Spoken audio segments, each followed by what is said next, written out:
見てもらってわかる通りですね、ハウルの城、この時にはもう煙突が2本しかありません。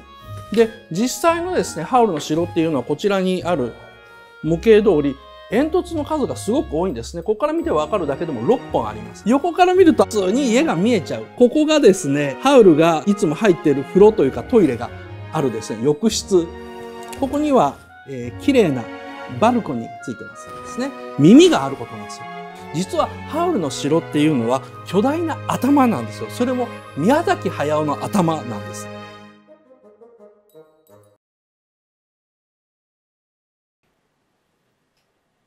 ゼミ生の皆さん、こんばんは。岡田敏夫ゼミです。今日は4月4日、新年度第1回目ですね。今日はですね、ちょっとこちらに模型用意してあるんですけどもですね、ハウルの動く城をですね、取り上げたいと思います。あんまりね、もう真正面からの角度って見ないよね。2018年のですね、8月のですね、第243回のゼミでですね、まあ一応ハウルの動く城って完全解説やったんですよ。なので、今日はですね、2回目のですね、まあ本格講義になります。美術部にですね、作ってもらったんですよね、この大型の模型。これを使いながらですね、この不思議な城とですね、アニメの謎を一緒に考えてみましょうということでですね、一応今日の、だいたいどんな構造になっているのかですね。無料ではですね、まあ、これまでのまとめですね。とりあえず考察動画を上げたんですけど、すごく長いので、まあ、一応まとめてみるのと、あと、ここまでの、まあ、寄せられた質問と、それに対する答え、あと動く城ですね。この城そのものの解説。で、新たなる謎と新説っていうのを取り上げたいと思います。で、限定の方に行ったらですね、その動く城解説の続きと、まあ、あと実は密かに続編が作られていたんだって話ですね。大人のアニメとは何か、大人向けの恋愛を書いて、というふうに宮崎さん言ってるんですけど、それはどういうことかということと、これは僕がですね、勝手に言ってることなんですけど、ソフィーイコール庵野もよこ説っていうのですね。ハウルをですね、まあなんでしょうね、庵野秀明の中に入ってきた庵野もよこみたいなもんだというふうに考えるとですね、ちょっとわかりやすくなるのっていう話をしたいと思います。プレミアムではですね、新エヴァのお便りが相変わらず来てるんで、まあ、質問に答えるというかですね、まあ、そういう感じとですね、あと、新仮面ライダーの話題ですね。これまあ、リクエスト多かったんで、一応来週ちゃんと話すつもりなんですけども、ちょっと前振りしてみようと思います。あと、有吉さんの結婚ですね。これもちょっと僕周りではですね、結構評判になったのでですね、少しだけ世間話、もう本当にプレミアム世間話なんですよ。あと今週の岡田敏夫という感じですね。こんな感じでまあ、話してみようと思います。じゃあ行きましょう。以前の考察まとめですね。これまあ、2018年の8月12日の第243回、ハウルの動く城のまとめなんですけれども、まず、ソフィーの視点からだから分かりにくいという話をしています。どういうことかというとですね、これざっと歴史年表なんですよ。ハウルの動く城の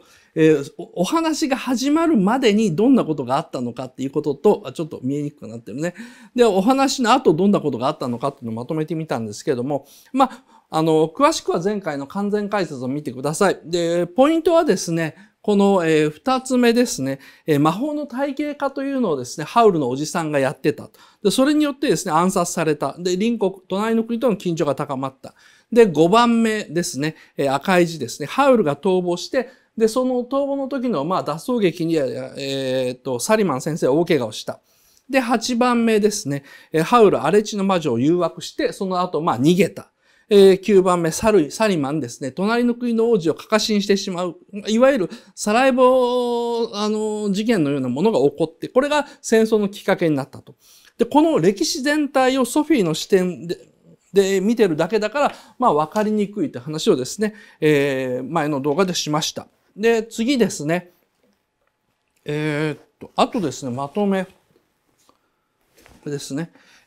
実はソフィーは魔女であったという話ですね。これもですね、前回の動画で割と尺を取って説明したんですけども、実はですね、原作ですね、ハウルの動く城の原作にもですね、ソフィーは魔法が使えるという設定あるんですよ。あんまり使われてないんですけども、言葉を使う、言霊を使う魔法使いという設定で、まあ、これがあるのでですね、あなたはカルシファーっていうですね、ハウルの記憶の世界に入った時、過去の世界にいた時に、ハウル、カルシファーというふうに二人をですね、名指しで呼ぶ。それまで実は、カルシファーって星の子であって名前ついてなかったんですね。そのカルシファーに名前を与えたことによって、ソフィーの魔女としてのもともと持ってた素質が、出てきたわけですね。で、おまけにですね、原作ではですね、妹が2人いるんですよ。で、1人はですね、お菓子屋に就職してるんですけど、もう1人はですね、魔法使いなんですよね。で、つまりこのハウルの動く城というのは魔法を使うのが当たり前の世界というかですね。僕らの世界で言うと、アスリートぐらいの、程度だと思ってください。だから家族の中で運動神経がいいやつは運動部に入るのと同じようにですね、家族の中で、魔法を使えるような素質がある人がいれば魔法使いの勉強をするというぐらいの、それぐらいの世界なんですね。で、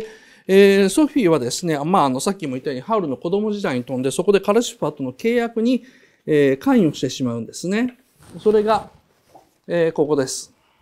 ですね。このハウルとの契約の瞬間にですね、ソフィーがハウル・カルシファーと呼んでしまうんですね。で、その呼んだことによって、両者とも、ソフィーの目をはっきり見てます。目線が合ってるんですね。で、これによって、もう一度ですね、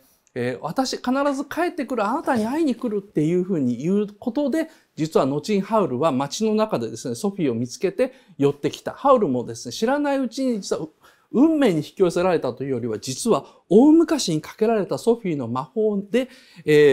再会というかですね、初めての出会いがあったという、こういうふうになっているわけですね。あとですね、隣の国の王子さんを魔法使いですね。これもですね、前回話しました。どういうことかというとですね、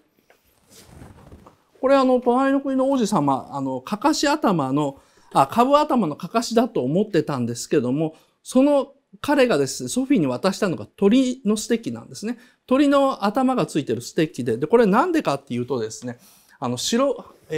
ウルの動く城を初めて見つけた時にですね、ソフィーの手にしっかり握られててですね、で、ドアを開ける時にこのステッキがちゃんとアップになるんですね。で、それが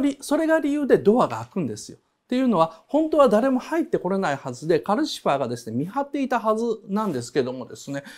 このステッキを持っていたためにですね、ハウルと間違えてドアが開いてしまったっていう事件があります。つまりですね、ハウルが鳥の魔法使いだというのを知っていて、この魔法の杖を与えたということなんですね。で、最後はですね、隣のですね、国に、ではさようならって言って、棒に乗って消えていくんですね。で、棒に乗って飛んで消えていくんですので、この隣の国の王子様が実は魔法使いだということが分かりますよねって話をですね、しました。で、4つ目ですね。ラストはですね、大魔女ですね。魔女とか大魔女ソフィーの支配する城で終わるという話をですね、これも前回とかですね、2018年のですね、考察でしました。これはどういうことかっていうとですね、ラストシーンがこんな風になってるんですけども、カメラがですね、下から上へパンして上がってきます。で、下の世界では戦争をしていて、で、それでカメラが上に上がっていくと、雲の上ではですね、ハウルの城が飛んでいるんですけども、見てもらってわかる通りですね、ハウルの城、この時にはもう煙突が2本しかありません。で、実際のですね、ハウルの城っていうのはこちらにある模型通り、煙突の数がすごく多いんですね。ここから見てわかるだけでも6本あります。つまり、かなりですね、蒸気機関としては大げさというか効率が悪い、燃費が悪いような構造なんですけども、それがですね、この空飛ぶやつになってくると煙突が2本になってくると。偉いですね、パワーアップしてるはずなのに、空を飛ぶことによってパワーアップしてるはずなのに、煙突の数が少なくなって効率化してると。だから誰の力かっていうとですね、それが魔女ソフィーの力だということですね。魔女ソフィーだという、証拠がこれですね。黒いリボン。ラストシーンのソフィーは黒いリボンをつけていると。魔女の宅急便でもそうなんですけど、黒は魔女の色っていうのはですね、宮崎アニメの中でよく出てくるお約束なんですけども、で、ソフィーってですね、最初、おばあちゃんになっても一番最初にですね、帽子につけていた赤いリボンをつけたままですし、自分のお下げ紙にですね、つけてた赤いリボンをですね、大事そうにつけてた。赤い色をちゃんと好む女の子だったんですけども、荒地の魔女のね、服の色がやっぱ黒なんですよね。で、魔女の色っていうのをですね、ちゃんとこう表してる。だからラストシーンでわざわざ黒いリボンのドアップから見せていって引いてキスシーンになるということはですね、ソフィーが魔女だということを宮崎駿ははっきり見せようとしていると。ただ、それをですね、その観客すべてに知らしたいわけではないっていう。ここら辺あたりがこう複雑なところですね。あとやっぱハウル、ソフィーが魔女だっていうのがですね、もうラスト近くになってくる、出てくる、このキスの大安売りってやつですか。ラストシーンでハウルとキスするの他にですね、ハウルの心臓を返してくれた荒地の魔女のおばあちゃんのほっぺにキスをして、で、かかしの株に必要もないのにキスをして、最後カルシファーにですね、口と口を合わせるキスまでしてます。これはですね、言葉を使う魔術師ですね。言霊の魔術師のソフィーの最大の魔法なんですね、キスっていうのは。で、これで対象を魔法にかけるわけです。で、対象を魔法にかけてどういうふうな魔法にかけるのかといえばですね、それが最後のフリップになるんですけども、おっとっと、くっついちゃった。大丈夫かな。城の中庭のシーンですね。城の中庭のシーン、全員出てきます。子供のまま成長しないマルクルですね。で、もう、サリマン先生の魔法から解けたはずなのに、若返らない荒地の魔女ですね。永遠にハウルとソフィーのイチャイチャを見せられるという罰を受けてるからですね。で、人間に戻してもらえない犬人間の牝ですね。もともとは人間の魔法使いでサリマン先生にですね、犬にされてたんですけど、これ戻してもらえないんですね。で、カルシファーが見てます。飼いならされたカルシファーですね。で、わざとらしい、旗があってですね、このリンゴはですね、隣国のシャレですよね。隣の国のですね、例の王子様、魔法使いの王子様もこの部屋にいますよというサインが出てます。と、ここまでがですね、第1回完全考察のまとめです。で、完全考察を見た人からですね、一応ですね、質問が来ています。ですね、一応この まとめだけ前に出しておきましょうか。よいしょ。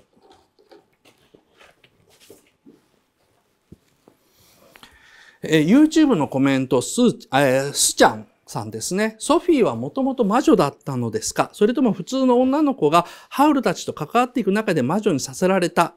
もしくは眠っていた素質が目覚めたのでしょうか？アップグレードの予定があればお話を聞きたいです。よろしくお願いします。ということで質問ありがとうございます。原作の小説ではですね、自覚してないんだ。自分ではあまり自覚してないんだけど、言霊使いの魔女ということになってます。なので、会いに来る、未来で待ってるっていうふうに言霊を投げかけたのでですね、ハウルは引き寄せられたっていう、さっき言った通りですね。で、おまけにですね、過去の、ハウルとカルシファーの契約に参加していたことが分かって、それでパワーアップしたと。そんなふうに考えてください。リラさん、女性20代。こんにちは。2年前の動画に今感想を送ってしまい恐縮ですが、ハウルの動く城の解説をとても楽しく拝見させていただきました。ありがとうございます。特に最後の空を飛んでいる城のシーンと本編の間は数十年経っているとおっしゃっているのを聞き、衝撃とともに宮崎駿らしい、戦争と人の描き方に感じ、その説が大変しっくりきました。これは僕のですね、思いつきではなくて、鈴木敏夫さんの受け売りなんですね。プロデューサーのですね、おとぎ話みたいなラストですね、ちょっとご都合すぎませんかっていうふうにあるインタビュアーが聞いたんですよ。で、インタビュアーが聞いた時にですね、ちょっと向きになって、鈴木敏夫さんがですね、ひょっとしたら内緒にしとくつもりかもわかんないんですけど、向きになって、あなたはラストが見て何もわからないんですかと。あれはね、新たな戦争なんですよ。あれは終わってから何年後かの話で、また下の世界では戦争が起こっているんだけども、ハウルたちはそれと関係なく雲の上で暮らしてるっていうシーンなんですよって。どこがおとぎ話みたいな都合のいい話ですかっていうふうにですね、ちょっと興奮して言い返しちゃった。それで、やっぱりなというふうに思ったので、僕は、一応これ、最後のシーンっていうのは数年後、数十年後説をとっています。で、質問続き。そこで質問なのですが、ハウルとソフィーのシーンの直後に、ヒン、マルクル、荒地の魔女が映っている描写の中では、その3人が時が経った後の姿なのでしょうか？さっきのこれですね。やっぱこれです。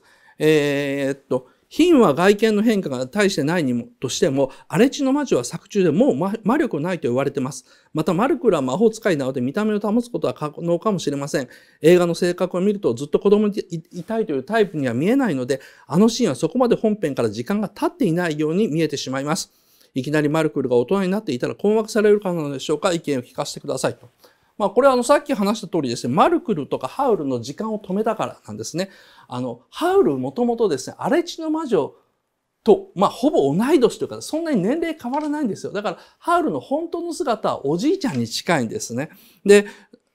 魔法が解けたのでですね、ハウルはですね、老人のハウルを映画内で見せたくないというのがあったので、鳥のですね、魔獣になってるんですよ。魔の獣の姿になったハウルは出てくるんですけども、だから奴ら戻れないぜと、ずっと変身したままだったら戻れなくなるっていうですね、カルシファーのセリフがあったんですけど、ハウルが人間の姿に戻れた、それも美しい人間の姿に戻れたのはですね、ソフィーのキスのおかげですね、ソフィーと契約したからですね。しかし、荒地の魔女はソフィーに許されてないんですよね。許されてなく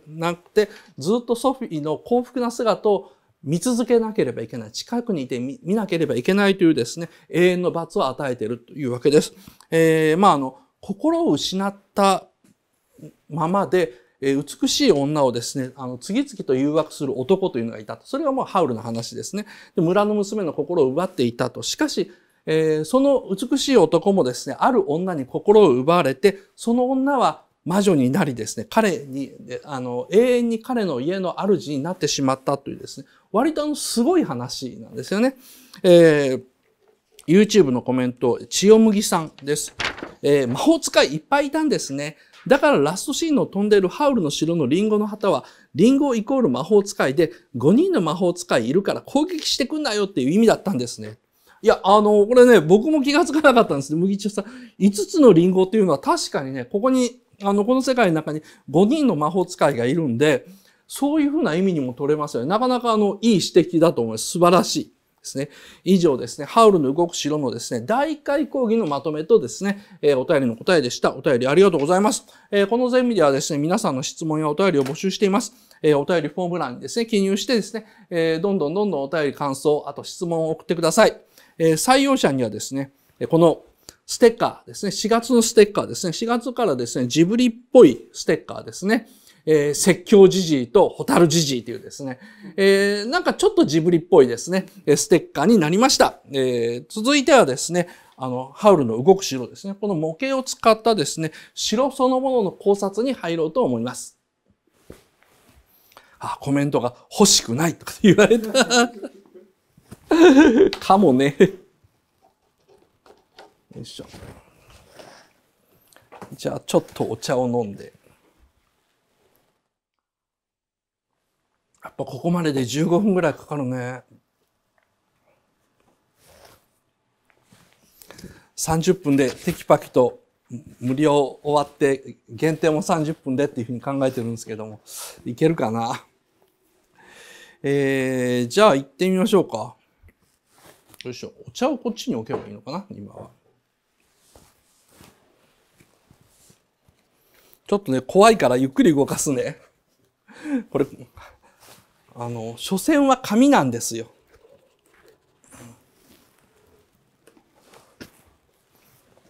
ですね。前から見たところ。で、横から見た、こういう感じですか。これがですね、ハウルの動く城ですね。美術部の老作です。これ自体はもう今は、ちょっと、プレミア価格がついちゃってるペーパートイなんですね。ペーパーモデルで、ハウルの動く城の、公開後に出たですね、日本人の人が作った老作なんですけども、ブログとか見てみたら作るのに普通6ヶ月ぐらいかかるようなものをですね、ちょっと無理やり2週間で作ってもらったんでですね、美術部えらい苦労したそうですけども、この城の構造ですね、東京大学の名誉教授の建築家のですね、藤森照信先生はですね、ジブリの立体建物、立体建造物展っていう、ここにちょっとパンフレットあるんですけど、ジブリの立体建造物展っていうですね、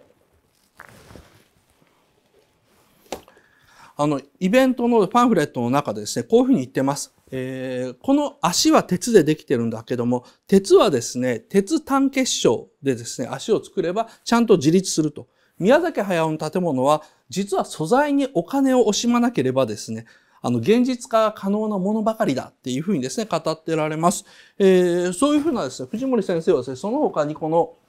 ジブリの、建物の中でも特にこの、ハウルの動く城はですね、建築学的に見てすごく面白いというふうな話をされているんですね。ではですね、この城そのものを、ちょっと見てみましょう。全体から言うとですね、機械と家と兵器がですね、合体した感じですね。その上に民家が並んでるんですけども、例えば、これ前から見ると、完全に兵器なんですよ。ここに大砲がドーンとついててですね、前から見ると割と兵器だというふうな構造になってます。で、ちょっと斜めになっちゃったかな。こういうふうにしとけばいいか。で、後ろから見れば、実はですね、工場なんですね、こいつは。後ろから見ると案外工場でありますと。巨大なですね、蒸気機関のですね、エンジン、歯車、ボイラー、煙突がずっと並んでて、前から見ると兵器、後ろから見ると工場っていうですね、ところが横から見るとですね、割と家が見えてしまう隙だらけっていうことですよね。横から見ると案外普通に家が見えちゃう。そういうふうな建物なんですね。ここら辺家ですね。こういうふうにですね、前から見たらですね、前と後ろから見たら割といかついんだけど、横から見ると、服の隙間からチラチラ素肌が見えるように、チラチラ生活感が見えるというですね、ちょっとハウルの生き方そのものを示しているような構造になっています。で、これはですね、この城を作ったハウルの無意識が投影されているからなんですね。まず巨大な大砲で、武装しているアピールですね。で、この上にですね、そびえ立つ一番高いところにある塔ですね。この塔はですね、ドイツのですね、監視塔なんですよ。ドイツの防空監視塔ですね。遥か地平線の向こうからやってくる敵を見つけるためであって、同時にですね、空からの爆撃とかですね、砲弾を警戒するために斜めになっている防弾板もついてるんですね。つまり、ハウルは病的に警戒心が強いっていうことが、わかると思います。ですね。で、これ全体が動くのはここにでっかい蒸気機関が後ろにあるんですけども、蒸気機関そのもので動いてるんではないんですよね。火の悪魔カルシファーの力で動いてると。で、カルシファーの火力でボイラーを沸かして、歯車を動かすイメージなんですけども、これもやっぱハウルの無意識がこの形を決めちゃってる。だから蒸気機関だから煙突がいっぱい必要だろうとハウルが思い込んだので、こんな煙突がいっぱいついてるわけですね。だから、ラストのですね、空飛ぶ城っていうのは、さっきも話したようにですね、ソフィーはそういう思い込みに縛られてないんで、煙突が2本に減ってるんですね。減ってると、それでも全然平気なんですよ。ハウルではなくて、この空を飛ぶ城はですね、ソフィーが作ったからですね、パワーが上がったのに効率が良くなって煙突が減ったことを表現しています。で、上の方にはですね、かつて一緒に、かつて、おじさんの家で過ごしてたんですけど、おじさんのですね、花に埋もれた丘を思い出すようなですね、民家が立ってるんですよね。で、民家が上に立ってるんですけども、ところが横にも立っててですね、わかりますかね？下にもへばりついてるんですね。ハウルの動く城の面白いところは、この小屋とか家が、割とね、そこら中にね、へばりついてることなんですね。下の方にもいっぱいくっついてるんですけどもですね、これなんでかっていうとですね、なんだろうな、あんまり掃除しないからな、後で言いましょうか。で、僕がですね、面白いなと思うのは、まずこの城の左側ですね。この小さい部屋、ここがですね、ハウルが、いつも入っている風呂というかトイレがあるですね、浴室ですね。このちっちゃいところが。で、この中があまりにも汚かったので、ソフィーが悲鳴を上げたのがですね、この浴室です。窓を開けると、下の風景が良かったんですけれどもですね。で、この右側にはですね、ここには、綺麗なバルコニーがついてますですね。浴室をですね、汚い汚いと言った後ですね、マルクルに連れて行ってもらった、もうすごい見通しのいいバルコニーがですね、ここについてますね。でも、部屋とか家がこんなまとまりなくて下にこうぶら下がるようについてるのはですね、掃除ができないハウルが次々と新しい部屋を作っちゃってるからなんですよ。多分最初はこのでっかい屋敷みたいなのだけでよかったんですよ。ところがこれを片付けなくてゴミ屋敷になってしまったので、ゴミを片付けずに次の建物を作るんですね。で、そこもまたゴミがいっぱいになったから次の建物を作って、建物を作って、建物を作ってやってて、ついにはもうどうしようもなくなってきた。ソフィーが来る頃には家中が、もうこれハウルの動く城ではなくて、ハウルの動くゴミ。実はですね、ここに、わかるかな？つくかな？ついた。耳があることなんですよ。わかりますか？これ耳なんですよ。反対側もぐるっと回しますね。ありますよね。で、これね、立体作ってみるとわかるんですよ。ハウルの動く城って、この他にも小さめのペーパートイとか文鎮とかですね、いろんな立体模型出てるんですけど、それ必ずこの耳はモールドされてるんですね。ところが、これ耳がついてるってこと知らない人多いんですよ。っていうのは、アニメの中では構造が複雑で、よくわからないようになってるんですね。耳がついてる。ですね。わざと目立たないようにですね、映画の中では書いてるんですね。でも立体にするとよくわかると。実はハウルの城っていうのは巨大な頭なんですよ。それも宮崎駿の頭なんですね。例えば、宮崎駿の特徴は自画像でも自分で書いてるんですけども、彼ですね、豚鼻なんですよ。鼻が少し上向いてるのでですね、自分でいつも似顔絵描くときは豚の鼻に描くんですね。あの人ですね、いつも自分を豚に描くのはですね、別に太ってるからとかそういうことではなくて、昔からですね、鼻がちょっと上向いてることを気にしていてですね、必ず豚鼻に描くんですよ。ここに豚鼻がついてると。で、おまけに、これ豚鼻ここに貼っちゃったんですけども、これ、メガネなんですよ。ハウルのですね、城のですね、二つの目はですね、度の強い丸メガネですね。いつも宮崎駿がつけているメガネとですね、同じ形のメガネをつけてるんですよね。だから、で、ほっぺが下膨れになっていて、で、この煙突っていうのは何を表現しているのかっていうと、若い頃の宮崎駿のトレードマークであったもじゃもじゃの髪の毛ですね。若い頃の庵野秀明と同じなんですけど、宮崎駿と若い頃本当にね、もじゃもじゃの癖っ気で、髪の毛が立っていたですね。本当にちょうどこういうふうな髪型だったんですね。で、これらすべてですね、全部宮崎駿の特徴なんですよ。やたら耳がでかいということと、豚鼻、で、度の強い丸い眼鏡をかけている、で、もじゃもじゃヘアしている、ほっぺたが下膨れっていうのはそういうふうなものなんですけども、で、大砲で武装してるつもりでも、実は庶民的な家が大好きでですね。で、頭の中いつも作りたいものでごちゃごちゃしていて、自分のアイデアやイメージを捨てられないってですね。つまり、ハウルの城っていうのはですね、宮崎駿の頭をですね、アニメの中の、宮崎駿の頭をですね、アニメの世界の中を、こいつが這い回ってるというふうに思ってください。で、宮崎駿の内面では、俺は外観はこうだが、内面はキムタクの声をしたイケメンだぞっていうのをですね、こう言っちゃってるところが、そういう隙が多いところが宮崎駿の可愛いところなんですけどもですね、俺はこう見た目はこうかもわからないけれどもですね、内面はキムタクの声だぞっていうようなことを言いたいわけですね。で、ハウルの動く城のですね、前の作品ってね、千と千尋の神隠しなんですよ。で、千と千尋の神隠しではですね、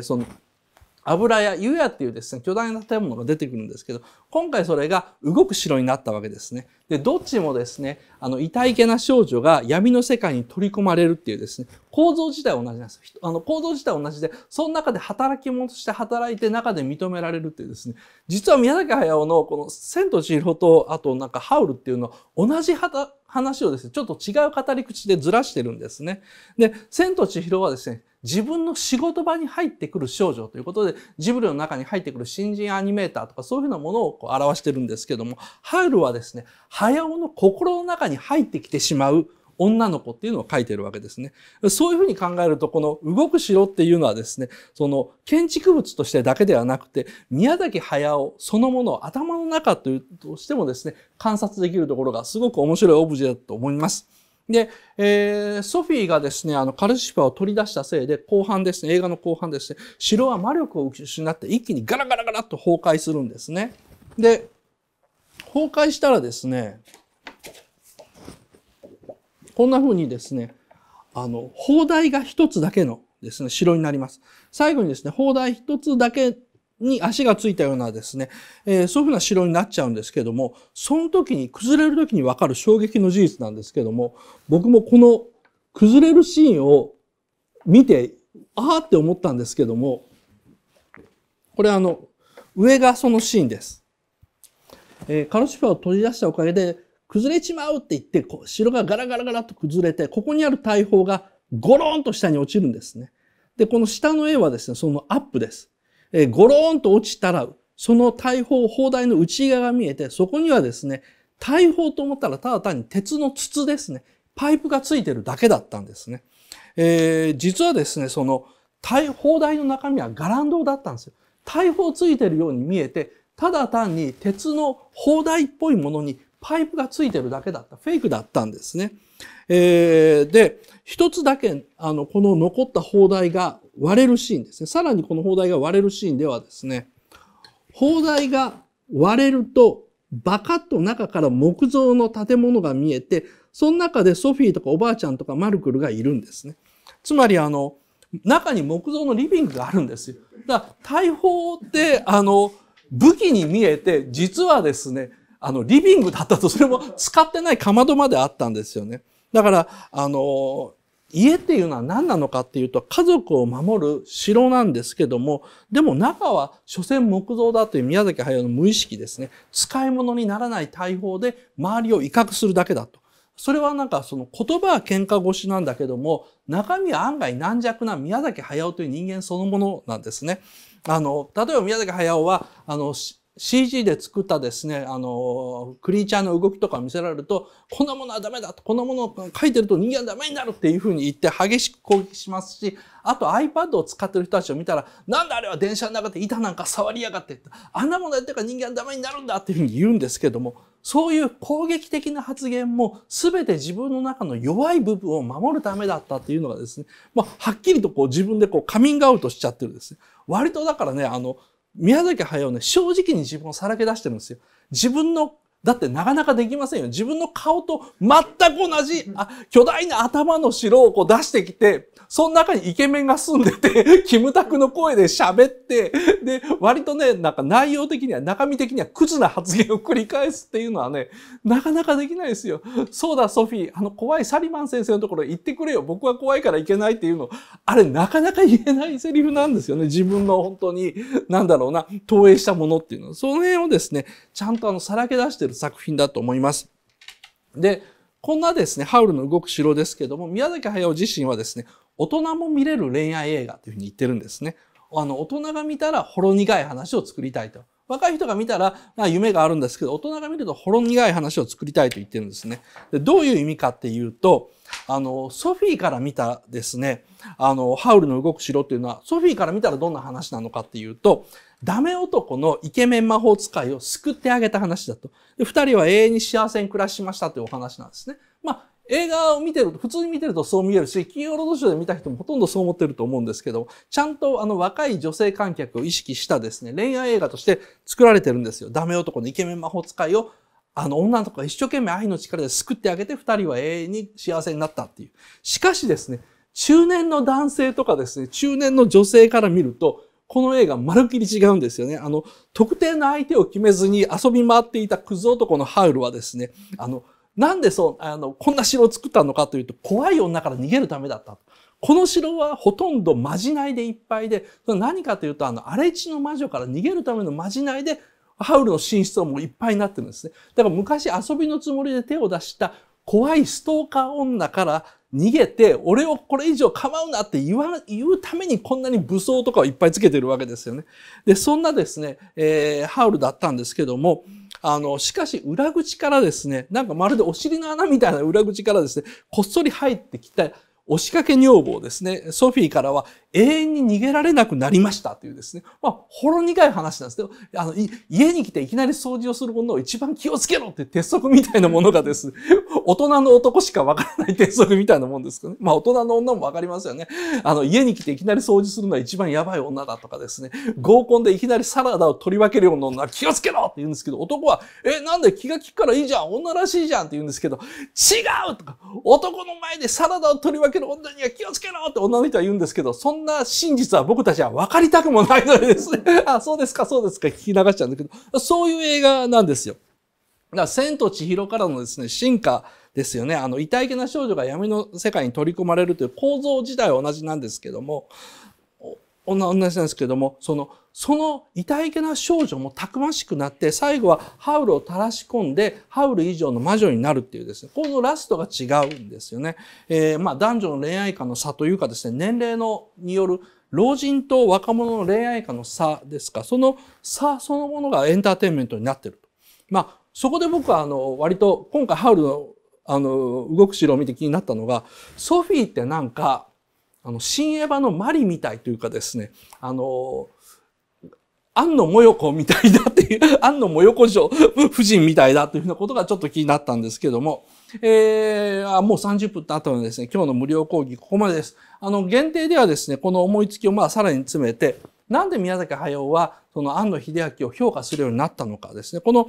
テレビ版のエヴァでは庵野秀明のことをかなりボロクソに言ってたんですけれども、なんで評価するようになったのか。それはね、ハウルの動く城前後ぐらいから急に本当にね、あいつはすごい頑張ってると、血を流してるというようになったんですよ。なんでなのかということと、あと、ソフィーとして解釈すると、新エヴァのマリの行動がかなり説明できるということに気がついたんです。ちょっとそういう妄想っぽい話をしてみようと思います。お疲れ様でした。今日のですね、無料講義はここまでです。じゃあ、アンケート出してください。よいしょ。怖い。もうね、どこを触ってもあれか、前と後ろしか実は触っちゃダメなんですよね。しばらくまたここら辺に展示しておきます。そうですよね。餌付けと。スナック菓子しか食べなかった庵野監督に野菜を食べさせて、そうなんですよ。偉人なんですよ。おかげで庵野くんは長生きしてくれて、自殺もやめてくれて、面白いアニメ作ってくれたから、本当に僕らにとっての偉人なんですけども、ソフィーのようにですね、たくましくすごい女性だというふうなことですね。ありがとうございます。美術部の頑張り感謝も本当にそうですよね。2週間で作れっていうのが無茶だったんですけどもね。じゃあアンケート結果、ありがとうございます。よかったよかった。すごいいいな。じゃあですね、一応限定ではですね、今の話の続きですね、